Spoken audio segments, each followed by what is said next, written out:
മലയാളത്തിലെ സൂപ്പർ താരം മോഹൻലാൽ ഇന്ത്യൻ പ്രധാനമന്ത്രിയോട് ഫോണിൽ ക്ഷമ ചോദിച്ചു. എമ്പുരാൻ സിനിമയ്ക്കകത്ത് വന്ന സീനുകൾ തെറ്റായിപ്പോയി. അത് അൺകണ്ടീഷണൽ അപ്പോളജിയാണ് ചോദിച്ചിരിക്കുന്നത്. ഇപ്പം മലയാളവുമായിട്ട് ബന്ധപ്പെട്ടൊരു സംവിധായകൻ തന്നെയാണ് ഇത് ഫോണിൽ ഈ കോൺവെർസേഷൻ അറേഞ്ച് ചെയ്ത് കൊടുത്തത്. കാരണം മോഹൻലാലും മോദിയുമായിട്ട് അന്യോന്യം നല്ല പരിചയമുണ്ട്. മോദി മോഹൻലാലിനെ വിളിക്കുന്ന മോഹൻലാൽ എന്നല്ല, മോഹൻ എന്നാണ്. അപ്പം ഇത്രയും അറിയണമെന്നുണ്ടെങ്കിൽ സംഭവം ഞാൻ അറിഞ്ഞു. അതേപോലെ അമിത്ഷായോടും വിളിച്ച് മോഹൻലാലും അദ്ദേഹത്തിൻ്റെ ഭാര്യയും ക്ഷമ ചോദിച്ചു. തെറ്റുപറ്റിപ്പോയി, ഇനി അത് ആവർത്തിക്കില്ല. അതേപോലെ തന്നെ മോഹൻലാൽ റിക്വസ്റ്റ് ചെയ്തു ഈ സെൻസർ ബോർഡ് അംഗങ്ങളെ ഇതിൻ്റെ പേരിൽ അവർക്കെതിരെ നടപടിയെടുക്കരുത്. കാരണം ഇവർക്ക് RSS BJP ബാക്ക്ഗ്രൗണ്ടാണ്. അപ്പോൾ അതുമായിട്ട് അറിയാൻ സാധിച്ചത്, ഇതിൻ്റെ സെൻസറിങ് നടക്കുന്ന സമയത്ത് ഈ പൃഥ്വിരാജും അതിൻ്റെ സ്ക്രിപ്റ്റ് റൈറ്ററും കൂടെ നേരിട്ടാണ് ഈ സെൻസറിങ് സമയത്ത് പോയത്. ഇപ്പോൾ ബേസിക്കലി സായിപ്പിനെ കാണുമ്പോൾ കവാത്ത് മറക്കുക എന്ന് പറയുന്ന സംഭവമുണ്ട്. ഇവർ ഈ സിനിമയുടെ സ്ക്രീനിങ് നടക്കുന്നു, സെൻസറിങ് നടക്കുന്ന സമയത്ത് ഇപ്പം സിനിമയെ നോക്കുവോ, സിനിമയിൽ പറയുന്ന കണ്ടന്റ് നോക്കുവോ, അതോ പൃഥ്വിരാജിനെ നോക്കുവോ? അത് ബേസിക്കലി അത് ഭയങ്കര ട്രാപ്പായി മാറിയതാണ്. ഇവർ രണ്ടുപേരും കൂടെ പോയിട്ട് ഇവരുടെ കോൺസെൻട്രേഷൻ മുഴുവനും മാറ്റുക. കാരണം അതിൻ്റെ പേരിലാണ് ഇത് ഈ പറയുന്ന പോലെ സ്ട്രിക്റ്റ് സെൻസറിങ് ഈ സംഭവങ്ങളൊന്നും ഇല്ലാതെ കയറി അങ്ങ് പോയത്. ഇപ്പം അറിയാൻ സാധിച്ചത് മോഹൻലാലിനെ പൃഥ്വിരാജ് വിളിച്ചു എന്നാണ് അറിയാൻ സാധിക്കുന്നത്. അദ്ദേഹവും വിളിച്ച് ക്ഷമ ചോദിച്ചു. ഇവർ നിങ്ങൾ ഈ കാണുന്ന സംഭവമൊന്നും അല്ല. ഇവർക്കറിയാൻ നാളെ ഉണ്ടാകാൻ പോകുന്ന അതുമായിട്ട് ബന്ധപ്പെട്ട പ്രശ്നങ്ങൾ.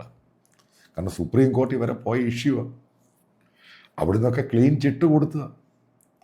അപ്പം ഇതിനകത്ത് എങ്ങനെ ഇത് കയറി വന്നു എന്നതിനെ പറ്റിയാണ് ഇപ്പോഴത്തെ ഏറ്റവും വലിയ ചർച്ച എന്ന് പറയുന്നത്. ഞാൻ വീണ്ടും പറയാം, ഞാൻ ഈ സിനിമ കണ്ടിട്ടില്ല. ഇതിൻ്റെ കോൺട്രവേഴ്ഷ്യൽ പാർട്ട് മാത്രമാണ് ഞാൻ ഈ പറയുന്നത്.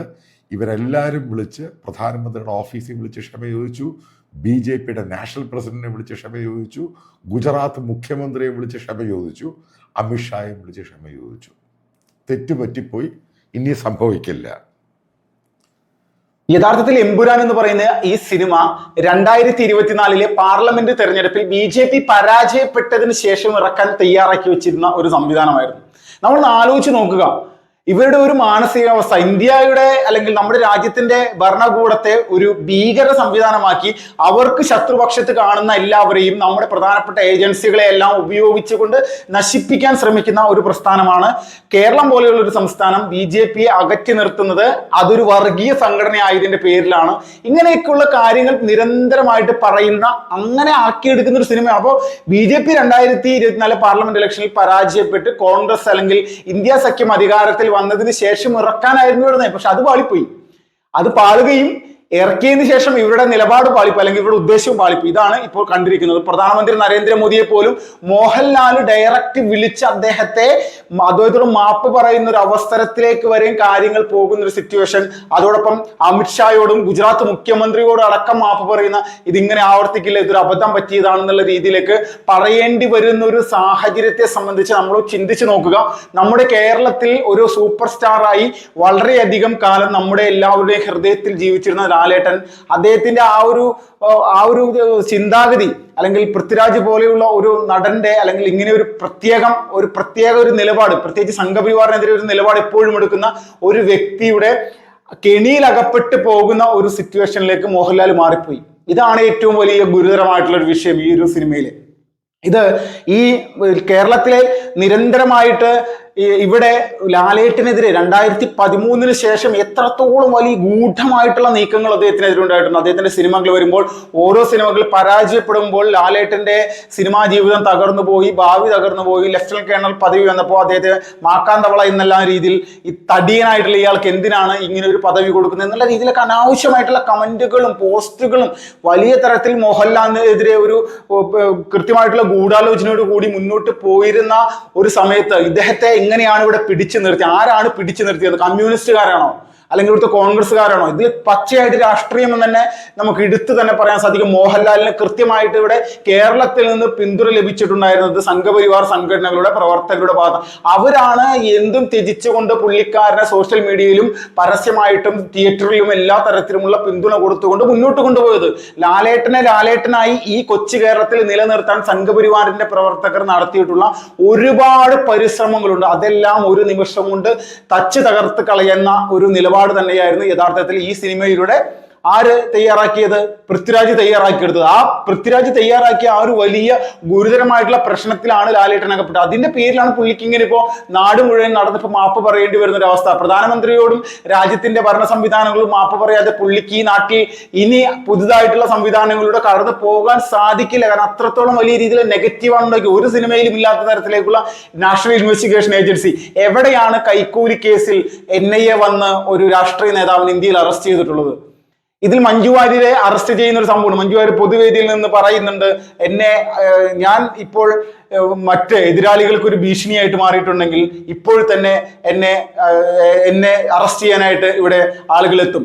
അപ്പോൾ തന്നെ NIAയുടെ ഒരു വണ്ടി വരികയാണ്. അപ്പൊ NIAയുടെ ഓഫീസർമാർ വന്നിട്ട് മാഡത്തിനൊരു മേഡം ഞങ്ങളുടെ കൂടെ വരണം, അറസ്റ്റ് വാറന്റ് ഉണ്ടെന്ന് പറയുന്ന സമയത്ത് എന്താണ് എനിക്കെതിരെ കേസ് എന്ന് പറയുമ്പോൾ അത് കള്ളപ്പണം വെളുപ്പിച്ച ഒരു കേസാണെന്നുള്ള രീതിയിലാണ് പറയുന്നത്.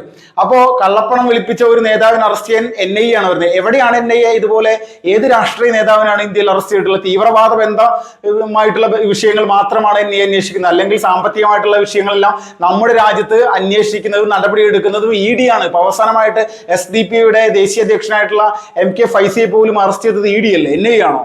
ഈ SDP-ക്ക് കൃത്യമായിട്ട് പോപ്പുലർ ഫ്രണ്ട് എന്ന് പറയുന്ന സംഘടനയുടെ എല്ലാവിധ സംവിധാനങ്ങളുമായിട്ട് ബന്ധമുണ്ട്. അവരുടെ ഒരു രാഷ്ട്രീയ മുഖം തന്നെയാണ്. എന്നിട്ട് പോലും NIA അറസ്റ്റ് ചെയ്യാമെന്ന് ED ആണ്. ED-യുമായി ബന്ധപ്പെട്ടുള്ള കേസാണ് ഇപ്പോൾ രജിസ്റ്റർ ചെയ്തിട്ടുള്ളത്. നമ്മളെല്ലാവരും ചിന്തിക്കുക, NIA എന്ന് പറയുന്ന തീവ്രവാദ വിരുദ്ധ സ്ക്വാഡ് അല്ലെങ്കിൽ തീവ്രവാദികളെ തകർക്കാൻ വേണ്ടി നമ്മുടെ രാജ്യത്ത് പ്രവർത്തിക്കുന്ന ഒരു സംവിധാനത്തിനെ നമ്മുടെ കേരളത്തിലെയും രാജ്യത്തെയും ജനങ്ങളെ പൂർണ്ണമായിട്ടും അതിനിടയിൽ ഇത് NIA എന്ന് പറയുന്നത് ഇവിടുത്തെ സാധാരണക്കാരായിട്ടുള്ള ആളുകളെ പോലും അനാവശ്യമായിട്ട് കേസിലകപ്പെടുത്തുന്ന തരത്തിലേക്ക്, ഇവിടുത്തെ തീവ്രവാദികളെ പോലും അവര് പോലും ചെയ്യാത്ത കുറ്റത്തിനാണ് ജയിലിൽ കിടക്കുന്നത്, അവരെയൊക്കെ അറസ്റ്റ് ചെയ്യുന്ന രീതിയിലേക്ക് പൊതുജനങ്ങളുടെ ഇടയിലേക്ക് ഒരു ഗംഭീരമായിട്ടുള്ള വിഷയം ഉണ്ടാക്കിയെടുക്കും. ഇത് തന്നെയായിരുന്നു ലക്ഷ്യം. അല്ലെങ്കിൽ ആരെങ്കിലും നമ്മുടെ രാജ്യത്ത് ഇത്രയും കൃത്യമായിട്ട് രാജ്യത്ത് ഭീകരവാദ പ്രവർത്തനം നടത്തുന്ന ആളുകളെ കൊന്നു തള്ളുന്ന ഈ തീവ്രവാദ സംഘടനകളെ എല്ലാ തരത്തിലും അകത്തിടാൻ വേണ്ടി പൂട്ടാൻ വേണ്ടി പ്രവർത്തിക്കുന്ന ഈ NIA പോലെയുള്ള ഒരു സംവിധാനത്തെ നശിപ്പിക്കുന്ന അല്ലെങ്കിൽ മ്ലേച്ഛമായിട്ട് കാണിക്കുന്ന തരത്തിലേക്ക് ഒരു സിനിമ എടുക്കാൻ പൃഥ്വിരാജിന് എങ്ങനെയാണ് സാധിച്ചത്? അപ്പൊ ഇത് തന്നെയാണ് കൃത്യമായിട്ട് നമ്മൾക്ക് മനസ്സിലാക്കാൻ സാധിക്കുന്നത് ഇവരുടെ അജണ്ട. ഈ അജണ്ടയായിട്ട് മുന്നോട്ട് പോകാൻ വിചാരിച്ചെങ്കിൽ പൃഥ്വിരാജിനെ സംബന്ധിച്ച് അവന്റെ ഈ സിനിമാ ജീവിത ലൈഫൊക്കെ നമ്മൾക്കറിയാം എത്രത്തോളം. എത്ര സിനിമ ഈ കേരളത്തിൽ അഭിനയിച്ച് വിജയിപ്പിച്ച ആളാണ്? ഒരുപാട് നൂറുകണക്കിന് സിനിമ വിജയിപ്പിച്ച ആളാണ് പൃഥ്വിരാജ്. അല്ല, അതുപോലെ സൂപ്പർ സ്റ്റാർ ആണോ? അതുമല്ല. പൃഥ്വിരാജ് ഒരു മികച്ച നടൻ തന്നെയാണ്, ഇല്ലെന്നൊന്നും പറഞ്ഞില്ല. പക്ഷെ മോഹൻലാലിനെ പോയോ മമ്മൂട്ടിനെ പോലെയോ ഒന്നുമല്ല. യഥാർത്ഥത്തിൽ പറഞ്ഞു കഴിഞ്ഞാൽ ഇപ്പൊ ഉണ്ണി മുകുന്ദൻ ഉണ്ടായിരിക്കുന്ന ആ ഒരു വലിയ ഒരു ഫാൻസ്, അല്ലെങ്കിൽ ഉണ്ണി മുകുന്ദൻ ഉണ്ടായിരിക്കുന്ന ആ ഒരു ഈ പറയുന്ന മാർക്കോ എന്ന് പറയുന്ന സിനിമയുമായി ബന്ധപ്പെട്ടുണ്ടായിരുന്ന ഒരു ഹൈപ്പ് ഒന്നും പൃഥ്വിരാജിന് ഇന്നോളം കിട്ടിയിട്ടുള്ളൂ ഒരു സിനിമയ്ക്കും കിട്ടിയിട്ടില്ല. അത് യാഥാർത്ഥ്യം തന്നെയാണ്. ഇവിടെ മോഹൻലാലിനും മമ്മൂട്ടിക്കും ജയറാമിനും സുരേഷ് ഗോപിക്കും ദിലീപിനും ശേഷം നമ്മുടെ കൊച്ചു കേരളത്തിൽ വലിയ രീതിയിൽ ജനങ്ങളെ സ്വാധീനിച്ച ഒരു യുവ നടനായിട്ട് വന്നത് യഥാർത്ഥത്തിൽ ഉണ്ണി മുകുന്ദനാണ്. ആ ഒരു സൂപ്പർ സ്റ്റാർ പദവി എന്നുള്ള രീതിയിലേക്ക് ഉയർന്ന് എത്തിയത് ഉണ്ണി മുകുന്ദനാണ്. യാതൊരു സംശയവുമില്ല. അത് ഗംഭീരമായിട്ട് പുള്ളിക്കാരനത് ചെയ്യാൻ സാധിച്ചു എന്നുള്ളതാണ്. അപ്പോൾ ഇതുപോലെയുള്ള ഒരു സിനിമാ മേഖലയിൽ നിൽക്കുന്ന പൃഥ്വിരാജ് ചെയ്യുന്ന കലാപരിപാടിയാണ് നമ്മുടെ നാട്ടിൽ വലിയ രീതിയിൽ ഗുരുതരമായിട്ടുള്ള രീതിയിൽ രാജ്യത്തെയും രാജ്യഭരണകൂടത്തെയും എല്ലാം അപമാനിച്ചുകൊണ്ട് കേരളത്തിൽ എന്തോ BJPക്ക് എന്തോ പ്രത്യേക വിലക്കുള്ളത് പോലെയാണ് ഇവര് നടത്തിയിട്ടുള്ള ഈ ഒരു എമ്പുരാൻ എന്ന് പറയുന്ന സിനിമ. അപ്പൊ എങ്ങനെയാണെങ്കിലും മോഹൻലാലിനെ അല്ലെങ്കിൽ മോഹൻലാൽ എന്ന് പറയുന്ന നടനും അദ്ദേഹത്തിന്റെ ഭാര്യയും ഒക്കെ പൂർണ്ണമായിട്ടും പ്രധാനമന്ത്രിയോടും അമിത്ഷായോടും ഒക്കെ വിളിച്ച് മാപ്പ് പറഞ്ഞിരിക്കുന്നു എന്നുള്ള ഒരു സംഭവം തന്നെയാണ് മാത്യു സാമുവൽ സാറുടെ നമ്മുടെ മുന്നിൽ അവതരിപ്പിച്ചത്. അത് വലിയൊരു സംഭവമാണ്. അത് നിസ്സാരമായിട്ടുള്ള ഒരു കാര്യമല്ല എന്ന് തന്നെ മനസ്സിലാക്കുന്നു. കാരണം കേരളത്തിലെ മാധ്യമങ്ങളൊന്നും ഈ ഒരു വിഷയത്തിൽ കാര്യമായിട്ടുള്ള പ്രതികരണവും നടത്തിയിട്ടില്ല. എങ്ങനെയാണെന്ന് വരും ദിവസങ്ങളിൽ നമുക്ക് കണ്ടു കാണാം.